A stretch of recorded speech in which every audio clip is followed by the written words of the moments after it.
मैं पिछले आधे घंटे से उस सुर्ख गुलाब जैसी लड़की को देख रहा था जिसने सुर्ख रंग का सूट पहना हुआ था और वह वाकई गुलाब का एक फूल लग रही थी। अपने लंबे कद और खूबसूरत चेहरे के साथ वह हिरनी जैसी निगाह वाली जैसे कोई कयामत थी। मेरी उम्र 21 साल थी और आज मेरे बड़े भाई की शादी थी। मेरी भाभी विदा होकर घर आई थी, लेकिन एक लड़की थी जो भाभी के पल्लू से बंधकर रह रही थी। इसको देखकर ऐसा महसूस हो रहा था कि आसमान से कोई परी उतरकर आ गई है। मैं उसके चेहरे से नजरें नहीं हटा पा रहा था। सिर्फ मैं ही नहीं, जो भी उसे देखता तो देखता ही रह जाता। पूछने पर पता चला कि वह मेरी भाभी की छोटी बहन है और उसका नाम सीमा है। यह सुनकर मुझे अजीब तरह की हैरानी हुई थी। यानी इतनी खूबसूरत लड़की से अब सामना होता रहेगा, लेकिन मुझे नहीं पता था कि यह हसीना तो हमेशा के लिए मेरे घर में रहने के लिए आ गई थी। जब शादी का हंगामा खत्म हुआ और मेहमान अपने घरों को वापस जाने लगे तो मैंने देखा कि वह लड़की घर पर ही मौजूद है, यानी कि मेरे घर में। मैंने अपनी मम्मी से सवाल किया तो मेरी मम्मी ने बताया कि सीमा अब यहीं रहेगी। यह सुनकर तो मेरा दिल खुशी से उछल पड़ा, यानी कि अब रोजाना मुझे उस खूबसूरत लड़की का दीदार करने को मिलेगा। मेरी उम्र ही ऐसी थी, इस उम्र में ऐसे जज्बात का उभरना लाजमी था। वह जितनी खूबसूरत उतनी ही मासूम भी लग रही थी। मेरी माँ ने बताया कि मेरी भाभी का कोई नहीं है, यह दोनों बहनें अपने मामू के घर रहती थी, लेकिन तुम्हारी भाभी की ख्वाहिश थी कि उसकी छोटी बहन शादी के बाद उसके साथ ही रहेगी। मुझे भी इसमें कोई बुराई नजर न आई। अच्छी बच्चियां है दोनों। मैंने हाँ कर दी। अपनी माँ से मुझे इसी तरह के जवाब की उम्मीद थी। वह नरम दिल की औरत थी। माँ को शायद यह बात अजीब नहीं लग रही थी, लेकिन मुझे यह बात बहुत ही ज़्यादा अजीब लग रही थी। उसके यहाँ रहने की बात सुनकर मुझे खुशी हुई थी, लेकिन फिर भी मुझे अजीब लग रहा था कि एक जवान लड़की जो कि हमारे लिए बिल्कुल अजनबी थी, हमारे घर में रहने के लिए आ गई थी। हालांकि उसके मामू का घर उसके लिए ज़्यादा महफूज होता रहने के लिए। खैर, मैंने सोचा कि उनके आपस का मामला है। इस तरह वह लड़की हमारे घर में रहने लगी और मेरा भाई अनिल बहुत खुश नज़र आने लगा था। अजीब बात तो यह थी कि अपनी पत्नी से ज़्यादा मेरा भाई अपनी साली के साथ ज़्यादा वक्त बिताया करता था। भाई और भाभी अगर कहीं दावत पर जाते तो सीमा एकदम से तैयार होकर उनके साथ चली जाती। न भाई को एतराज़ होता उनके साथ जाने पर, न भाभी को एतराज़ इसलिए नहीं था क्योंकि वह उसकी सगी बहन थी। यह बात तो समझ में आती थी, लेकिन भाई को तो एतराज़ होना चाहिए था ना। भाई की नई नई शादी थी और उसे वक्त चाहिए था अपनी पत्नी के साथ गुजारने के लिए, लेकिन यह लड़की तो दोनों के साथ साए की तरह चिपक कर रह रही थी। भाभी को उस घर में आए हुए 1 हफ्ता हो चुका था।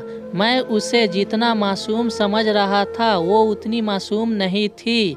मुझे आहिस्ता आहिस्ता अंदाज़ा होता जा रहा था। वह मुझसे कोई बात नहीं करती थी, बस मेरी आंखों में देखती रहती थी, वह भी अजीब अजीब सी नज़रों से। और जब मैं उसकी तरफ देखता तो वह नज़रें दूसरी तरफ कर लेती थी, एकदम से अजनबी बन जाती थी। मुझे समझ नहीं आ रहा था कि उस लड़की को मुझसे क्या परेशानी थी, लेकिन ज़रूर कुछ न कुछ परेशानी उसे मुझसे ज़रूर थी, क्योंकि वह मुझे मोहब्बत की नहीं बल्कि अजीब सी नज़र से देखती थी। अगर वह हसीना थी तो मैं भी कुछ कम नहीं था। मुझे भी लड़कियां मुड़ मुड़ कर देखती थी, लेकिन उस लड़की की नज़रों में कुछ अजीब सा था। समझ नहीं पा रहा था। बात सिर्फ यहाँ तक ही ना रही। उस लड़की ने कहा कि अकेले सोते हुए उसे डर लगता है, उसे भाभी के साथ सोना है, और भाभी ने भी खुशी खुशी उसे अपने कमरे में सोने के लिए इजाज़त दे दिया। सिर्फ भाभी बल्कि भाई ने भी कुछ नहीं कहा। इस बात ने मुझे और भी ज़्यादा परेशानी में डाल दिया था। यह सब मेरे घर में क्या हो रहा था? वह सारा दिन साए की तरह उन दोनों के साथ रहती थी। यह बात तो समझ में आती थी। दावतों में उनके साथ जाना, हर वक्त मेरे भाई से हंसी मजाक करना, बिना वजह फरमाइशें करना, यह सब नज़रअंदाज किया जा सकता था। लेकिन आज जो मैडम ने फरमाइश की थी उसे सुनकर तो मेरा सर चकराने लगा था। एक नए शादीशुदा जोड़े के बीच में सोने की भला क्या तर्क बनती थी, और उस पर किसी को कोई ऐतराज़ भी नहीं था। मैं इस बात पर हैरान था। मुझे अब वह लड़की बहुत अजीब लगने लगी थी। शुरू में मैं उसके जहरीले हुस्न में खो गया था, लेकिन अब जैसे जैसे उसकी असलियत खुलती जा रही थी, मुझे उससे घिन आ रही थी।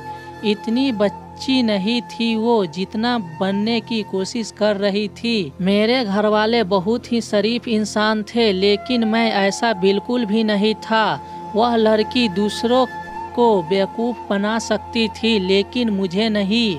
जल्दी मुझे समझ में आ गया था कि उसका इस घर में आने का कोई ख़ास मकसद है। वह बिना वजह इस घर में नहीं आई है। वह चाहती तो अपने मामू के घर भी रह सकती थी। फिर किस तरह से इस लड़की ने मेरे घर वालों को बेवकूफ़ बनाया? मुझे एहसास हो गया था कि वह कितनी शातिर लड़की है, और शायद वह भी पहचान गई थी कि मैं उसकी असलियत जान गया हूँ। सिर्फ वह लड़की नहीं, मेरी भाभी भी मुझे अब इस खेल का हिस्सा लगने लगी थी। उन दोनों बहनों का क्या मकसद था, अब मुझे यह जानना था, वरना वह अपनी बहन को समझा सकती थी कि नए शादीशुदा जोड़े की अपनी प्राइवेसी होती है, लेकिन बजाय के अपनी बहन को समझाने के भाभी उसे साथ दे रही थी। शुरू में मुझे लगा कि दाल में कुछ काला है, लेकिन अब मुझे यकीन हो गया था कि यहाँ तो पूरी की पूरी दाल ही काली है। एक दिन मैंने उसे अकेले जाते देख लिया। वह तेज तेज कदम उठाती हुई बाहर लॉन की तरफ जा रही थी कि मैंने उसका बाजू पकड़ लिया। उसने मुझसे कहा, क्या बदतमीजी है ये, आपको तमीज़ नहीं है? तो मैंने कहा कि बदतमीजी तो अभी मैंने की ही नहीं है। जिस दिन तुम्हारी असलियत मैंने घर वालों के सामने रख दी, उस दिन तुम्हें पता चलेगा कि बदतमीजी क्या होती है। मैंने उसकी आंखों में देखते हुए कहा। उसने एकदम से अपना बाजू छुड़ाया और यह कहते हुए वहाँ से चली गई कि तुम मेरा कुछ नहीं बिगाड़ सकते। उसकी यह बात सुनकर तो मेरा शक यकीन में बदल गया था। मैंने तो बस हवा में तीर चलाया था कि उससे ऐसा कह कर देखता हूँ आगे से क्या जवाब आता है। मेरा तीर सीधा निशाने पर लगा था, यानी कि मैं उसके बारे में जो भी सोच रहा था वह बस सच था। अब उसकी और उसकी बहन की असलियत मुझे घर वालों के सामने लानी थी। मैं फिर प्लान बनाने लगा। अपने दिमाग में सारी प्लानिंग करने के बाद मैं वैसा ही करने लगा जैसा मैंने सोचा था। वह लोग शाम को बाहर घूमने के लिए गए तो मैं भाई के कमरे में आ गया। मैंने खिड़की को इस तरह से खोल दिया था कि देखने वालों को लगे कि यह बंद है, और पर्दा गिरा दिया। अब मैं बाहर लॉन की तरफ से आसानी से उस खिड़की को खोल सकता था। वह लोग रात देर से वापस आए और आते ही कमरे में चले गए। मैं घर की लाइटें बंद होने का इंतज़ार करने लगा ताकि सब घर वाले सो जाए। रात 12 बजे तक सब सो चुके थे। मैं आहिस्ता आहिस्ता चलता हुआ लॉन की तरफ आया। लॉन में जलने वाला बल्ब मैंने सवेरे ही बंद कर दिया था। मैं इन दोनों बहनों को रंगे हाथों पकड़ना चाहता था। मैंने देखा कि भाई के कमरे की लाइट जो पहले बुझी हुई थी अचानक से रात 1 बजे फिर से जल उठी। मैं समझ गया कि यही मौका है। मैंने आहिस्ता आहिस्ता से खिड़की खोली और थोड़ा सा पर्दा सरकाकर देखा तो सामने का मंजर देखकर तो मेरे जिस्म से रूह ही निकल गई। यह दोनों बहनें मेरे भाई के साथ क्या कर रही थी मुझे यकीन नहीं आ रहा था। भाभी तो मेरे भाई की पत्नी थी लेकिन सीमा तो साली थी। वह दोनों मेरे भाई के साथ कर रही थी। मुझे यकीन नहीं आ रहा था। मैंने अपनी जेब में हाथ डाला ताकि उनकी वीडियो बनाकर उनको रंगे हाथों पकड़कर घर वालों को दिखा सकूं, क्योंकि मैं जानता था कि मेरे माँ बाप, मेरे बहन भाई कोई भी मेरा यकीन नहीं करेगा।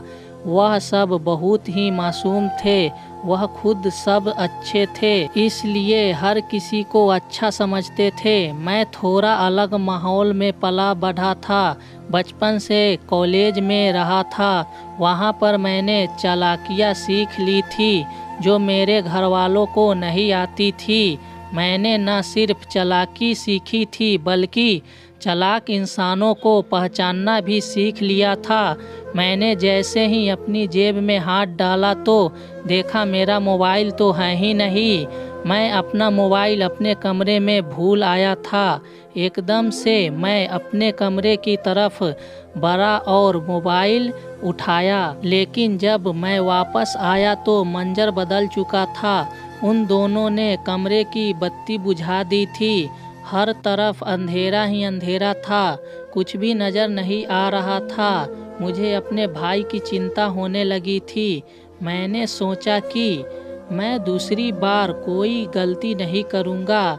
कल मैं उनको रंगे हाथों पकड़ कर रहूँगा, लेकिन इससे पहले मैं कुछ करता। सीमा समझ गई थी कि मैं क्या करने वाला हूँ, इसलिए उसने ऐसा हंगामा किया कि मेरे ही घर वालों की नज़रों में मुझे ही गिराना चाहा। इससे पहले कि मैं भाई के कमरे में जाता कि वह मेरे कमरे में आ गई।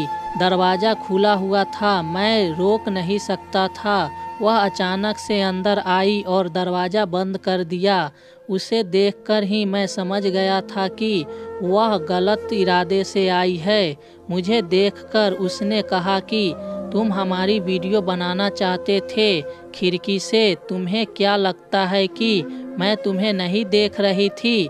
उसकी यह बात सुनकर तो मैं हैरान हो गया, यानी कि उसने मुझे देख लिया था। कितनी शातिर लड़की थी वह, मेरे सोच से भी ज़्यादा। मैंने उससे कहा कि मेरे कमरे से बाहर निकल जाओ, तो उसने कहा ऐसे तो नहीं जाऊंगी, हम तो डूबेंगे सनम, तुमको भी ले डूबेंगे।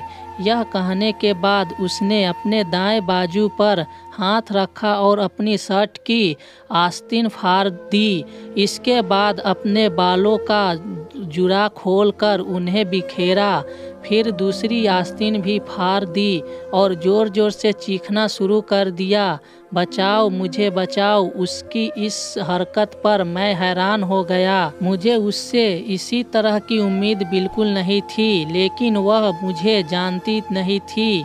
अगर वह चालाक थी तो मैं उसकी सोच से भी ज़्यादा 10 हाथ आगे था।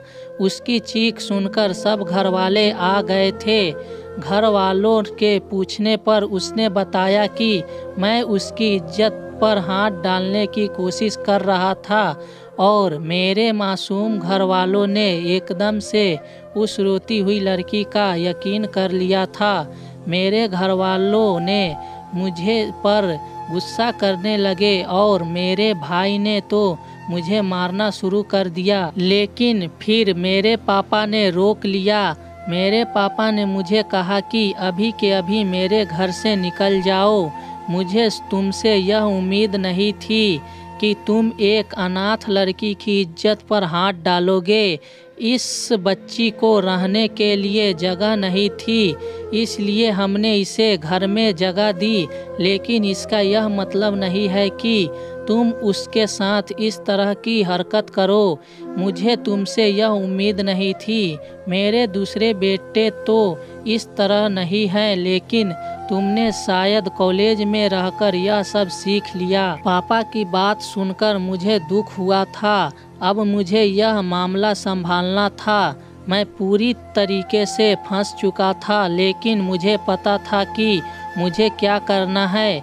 मैंने कहा कि ठीक है, आप लोगों को अगर मेरा यकीन नहीं है तो मैं ना करे, लेकिन एक बार अनिल भाई के कमरे की तलाशी मुझे लेने दे, बल्कि आप खुद सब मेरे साथ चले। मैं आपको कुछ दिखाना चाहता हूँ। इसके बाद मैं खुद ही यह घर छोड़कर चला जाऊँगा। इतनी तो मैं समझ गया था कि वह सारे सबूत मिटा चुकी होंगी, लेकिन चोर चाहे कितना ही शातिर क्यों न हो, कोई न कोई गलती जरूर करता है। मैं भी उनकी एक गलती को पकड़ने के लिए घर वालों को भाई के कमरे में ले आया। सीमा और भाभी दोनों को यकीन था कि उन्होंने सब कुछ पहले से ठीक कर दिया था, लेकिन एक गलती जो उनसे हुई थी जिसका उन्हें अंदाज़ा भी नहीं था, लेकिन मैंने वह गलती पकड़ ली थी। मैंने भाई से कहा कि भाई, रात को यह दोनों आपको बेहोश करती है और घर में जितना कीमती सामान है, पैसे जेवरात एक बैग में डाल रखा है। मैंने अपनी आँखों से देखा है कि आपको बेहोश करने के बाद यह सारा सामान बैग में डाल रही थी, लेकिन मैं इन्हें देख चुका था, इसलिए इन्होंने सबूत मिटा दिया। भाई ने कहा कि तुम्हारी बात पर मुझे यकीन नहीं, ऐसा कुछ नहीं है। मैंने बेड के नीचे से वह कपड़ा उठाया और साथ ही बेहोशी की वह दवा भी उठाई और घरवालों को दिखाया, जिसे देखकर भाभी और सीमा का रंग फीका हो गया था। यही वह गलती थी जो उन दोनों ने की थी। भाई को बेहोश करने के बाद उन्होंने यह सब बेड के नीचे फेंक दिया था और मुझे पूरा यकीन था कि उन्हें यह सबूत मिटाना याद नहीं आया होगा। थोड़ी देर बाद ही मेरी बड़ी भाभी कमरे में आई और कहने लगी कि उनका सारा जेवर कमरे से गायब है। मैंने कहा कि वह सारा जेवर इन दोनों बहनों के पास है। यकीन नहीं आता तो तलाशी ले लो। काफ़ी तलाशी लेने के बाद भी घर वालों को कुछ न मिला। फिर मैंने कहा कि घर में मौजूद जो पैसे आपने रखे थे वह तो देख ले कि कहाँ रखे हैं। मेरे पापा ने जहाँ अपने पैसे रखे हुए थे वहाँ देखा तो कुछ भी नहीं था। मैंने कहा यह सब कुछ इन दोनों बहनों का किया कराया धरा है। रातों रात इन लोगों ने पैसे कहीं गायब कर दिए हैं। जब जेवर और पैसे घर वालों को नहीं मिले तो उन लोगों को भी शक हो गया। मैंने घर वालों से कहा कि कल रात मैंने इन दोनों को यह कार्रवाई करते हुए देख लिया था, जिसके बदले में सीमा मुझ पर इल्ज़ाम लगाकर मुझे घर से निकलवाना चाहती है। रिश्ता करते वक्त आप लोगों को सोचना चाहिए था कि आप किन लोगों से रिश्ता कर रहे हैं। ना जान ना पहचान आप लोगों ने लड़की का हुस्न देखकर शादी कर ली। मेरी माँ ने भी तलाशी ली। घर में ना कोई जीवन था ना ही कोई पैसा था, तो उन्हें सारी बात समझ में आ गई। मेरे भाई ने कहा कि सब कुछ वापस कर दो, वरना अभी पुलिस को फ़ोन करके दोनों बहनों को पुलिस के हवाले करता हूँ। जब इन दोनों बहनों ने देखा कि उन्हें चारों तरफ से मुसीबत ने घेर लिया है, तो सीमा ने फौरन मेरी माँ के पैर पकड़कर माफ़ी मांगी और कहा कि यह सब कुछ करने के लिए उसे भाभी ने उकसाया था। सीमा रोते हुए माफ़ी मांग रही थी, लेकिन वह अब भी ड्रामा ही कर रही थी और मेरी भाभी फटी फटी आंखों से अपनी छोटी बहन को देख रही थी कि जिसने सारा जुर्म मेरी भाभी पर डाल दिया। खैर जो भी था, सच सबके सामने आ चुका था। मेरी भाभी और सीमा के मामू का एक क्रिमिनल गैंग था और जगह जगह उन दोनों बहनों को शादी के बहाने से भेजकर डांके डलवाता है और हम जैसे शरीफ इंसानों को यह लोग बेवकूफ़ बनाकर पहले शादी का ड्रामा रचाते हैं और फिर चोरी करके वहां से भाग जाते हैं। मेरे घर वालों ने पुलिस को खबर दी। सीमा भाभी और उसके मामू को पुलिस ने गिरफ्तार कर लिया। उन लोगों ने अपना जुर्म का स्वीकार कर लिया था। आज इस बात को 5 साल गुजर चुके हैं। मैं ऊपर वाले का शुक्र अदा करता हूँ कि ऊपर वाले ने हमें इन लोगों से बचा लिया। वह लोग जो हमारी जान भी ले सकते थे। बस ये कहूँगा कि रिश्ता करते वक्त अच्छी तरह से देखभाल करके, ताकि फिर बाद में आपके साथ भी ऐसा कुछ ना हो। दोस्तों, उम्मीद करता हूँ आज की हमारी यह कहानी आपको पसंद आई होगी। इस कहानी के बारे में आपका क्या कहना है कमेंट करके ज़रूर बताएं। वीडियो को लाइक कर दीजिए और इसी तरह की लगातार कहानियाँ सुनने और देखने के लिए चैनल को सब्सक्राइब करके घंटी को दबाकर ऑल पर सेट कर लीजिए, ताकि आने वाली वीडियो का नोटिफिकेशन आपके पास तुरंत पहुँचे। मैं मिलता हूँ आपसे अगली वीडियो में, तब तक के लिए धन्यवाद।